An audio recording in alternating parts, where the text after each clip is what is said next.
be more open in going forward.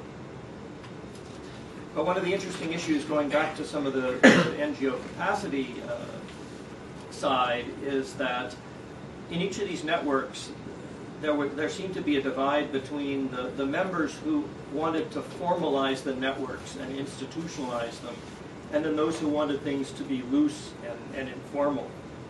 And some of this is driven by resources, because those who wanted to keep things loose wanted to have the option to look for other resources if the resources that were associated with a particular activity they were involved in as a network didn't come into play.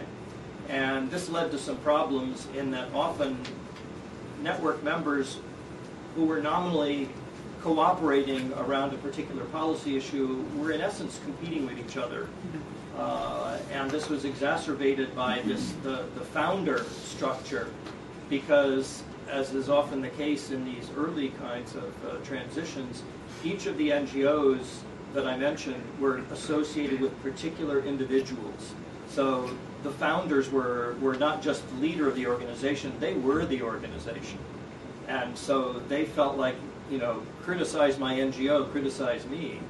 And so some of the discussions were very personal, a lot of hurt feelings, a lot of egos on the table.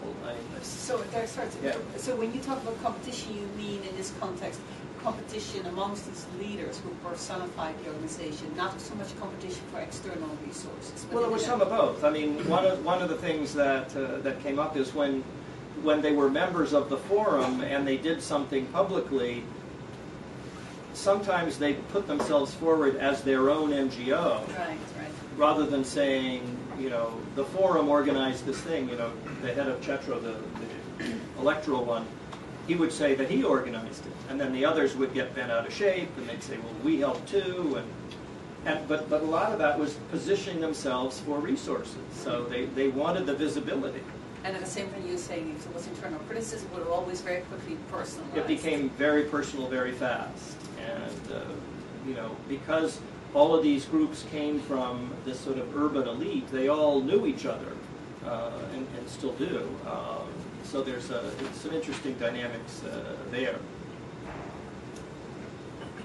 So when we think about some of the external challenges, again, going back to the model there, looking at those factors, certainly one of the ones that's still a big factor is the problems of corruption. I mean, Indonesia has made some phenomenal progress in terms of democratic transition, but there is a lot of corruption and a lot of issues there. Again, the pace of administrative change has slowed. There was a lot of change at the beginning, and I think as is natural in these cases, then there tends to be some backsliding. That goes along with that weak implementation of existing laws. Laws get put on the books. Things sort of don't really happen. People tout the passage of the legislation, and then they turn their attention to other things.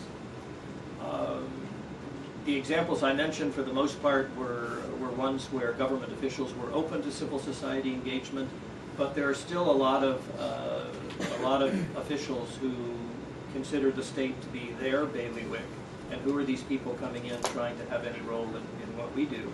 And that isn't just administrators, that also applies to legislators. Because one of the responses that we got from the members of these local parliaments sometimes when we would be trying to sort of foster these negotiations, they say, well, we already represent the people, we got elected, so who are these people and why should we have anything to do with them? So definitely some distance to go in terms of that. A specific area, and one of the examples that I didn't talk about that we also worked on, is there was also a forum pushing for the passage of a Freedom of Information Act, which is often a big thing. And just as in this country, one of the major opponents to passage of this law was the Indonesian military. They did not want to see this passed, and they were successful in pushing for essentially a freedom of the press law that criminalized investigative reporting. that was semi-reversed, but nonetheless, you know, put a serious damper on the CSOs that were interested in media work and investigative reporting. So again, I mean, I'm painting a relatively positive picture of Indonesia, but I don't want to be a Pollyanna about it. I mean, there are definitely forces going in the other direction as well. So some of the challenges for the civil society organizations, despite what I talked about sort of broadening the product line, there still is an over-reliance on confrontational techniques. And some of that has to do with the fact that some of the NGOs don't have good technical knowledge about how government actually works. You don't need to know much about government to go out and demonstrate in the streets. But if you're going to start working with particular agencies and individuals and legislators, you really do. And one of the things we did in one of the sessions is we brought as a guest speaker to the NGO leaders a guy who was an elected official. He'd been in the States for a long time and sort of knew a lot about U.S. politics as well. So he was essentially giving them advice on kind of how to approach legislators, and said, you know, if you come in and say, well, we're here to take a look at you and make sure you don't do something bad and all that, you're not going to get too much positive response. So this whole issue about how to present yourself to government as a useful partner, as opposed to an overseer, a challenger, a watchdog, and still maintain and not sort of give up your autonomy completely, has I think been an issue. The shallow organizational capacity, that has to do with what I was talking about, this leader-founder structure and the very narrow base of support. Going along with the big egos is the unwillingness to delegate much to other people. So most of the other members of the particular NGOs take their orders basically from the leader. They don't develop their own capacity to do the kind of things that the leader does. Now, interestingly, that is changing. One of the things that I mentioned is that most of these leaders are around the same age. And many of them are now thinking about what do they want to do next. I had the head of that legal one came to see me in Washington. She was looking for a PhD program. She wanted to go back to school.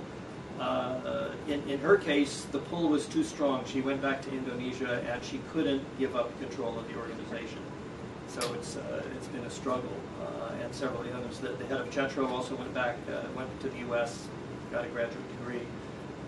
So I think one of the issues thinking about long-term civil society development is this sort of generational one of how do you continue to cultivate the kinds of people that you need when the organizational structures that you have don't really allow you to do that. This inability to cooperate, that's some of what I was talking about, the sort of the competition, cooperation dynamic, and they were very well aware of it. I mean, they sort of smiled, you know, in a kind of a chagrined way when we sort of brought this up and say, yeah, you know, we really are pretty egotistical, and yeah, you know, we want to hog the limelight and those kind of things, and yeah, we need to be better at working together. And then I think the other one, and I think this is an issue in a lot of countries, particularly for organizations that focus on democracy and democratic advocacy, is how do you sustain yourself when the donors turn their attention to other countries? And this is going to be a real change. I think we've seen it in Eastern Europe, where many of those organizations that were founded in the wake of the collapse of the Soviet Union have disappeared. We'll just have to see what happens in Indonesia, and some of them are recognizing that they need to develop more of a local constituency. One of the ways that some of them are trying to do that is by taking advantage of the legal structure available to NGOs. There are two ways that you could become an NGO in Indonesia. One is to register as a foundation, and the other is to register as an association. Under the Suharto regime, the second door was closed to most of them because of the potential for political organization. Since '98, that's now opened up. And so what some of them are doing, and part of this is to offset the criticism that they don't have a constituency, is they're shifting their legal status from the foundation to the association, where they can have memberships and try to build that way. So I think that's an interesting way of using the legal framework in a way that will potentially enable them to address this floating Democrat problem. The other thing that they're going to have to do is, at some point, they're going to have to get themselves out of Jakarta and establish relationships in other parts of the country. So that's definitely a challenge.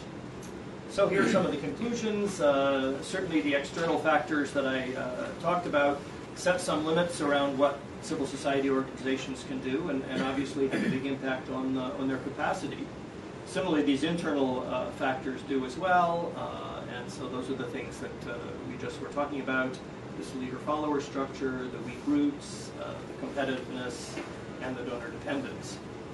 So I think the choice now for the Indonesian democracy CSOs is how to move from being the instruments for donor-supported policy change to becoming socially embedded change agents, where the Indonesian society sees them as having an appropriate role and is willing to support that to move forward.